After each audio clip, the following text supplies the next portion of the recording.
Met your end. Oh, what a pity. I don't feel too bad about it, though. After all, if it weren't me, it would have just been one of the others, I guess. I'm honestly just glad to be out of those air ducts. It's not easy for a hippopotamus to fit up there, and not easy to get down either, and not as young as I used to be, as you can see. I used to be able to do all the sorts of things. You're young, you're vibrant, you have that sort of pep in your step. It reminds me of a conversation I was having with one of my good friends, Orville. We were having a nice picnic one day. I believe it was summer. No, perhaps it was... Was it the fall? Yes. It was the fall because the leaves had turned already. But I said to Orville, I says, Orville, I have a story to tell you. And Orville looked at me, kind of odd and said, what's it about? I said to him, not every story has to be about something, Orville. Sometimes a person just wants to talk. Why does everything have to be a story? I said to him.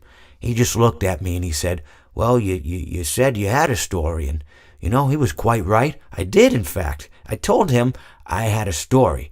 I suppose if a person just wants to talk, then it's best to not announce that you're telling a story.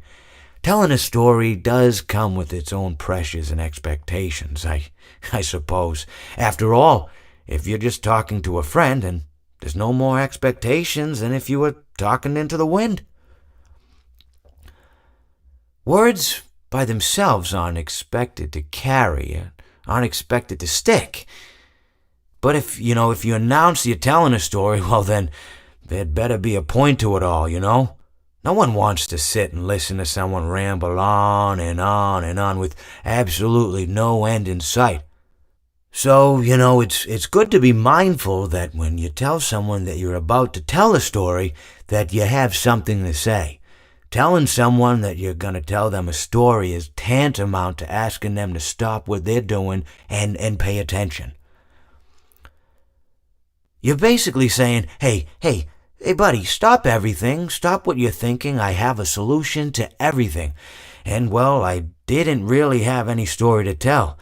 In hindsight, I probably just misspoke when I said that I had a story. I think it would have just been better to tell Orville that I wanted to tell him something rather than tell him that I had a story. But, even then, it might have put too much importance on the whole thing. Either way, it was quite a nice day. I remember that we were drinking tea.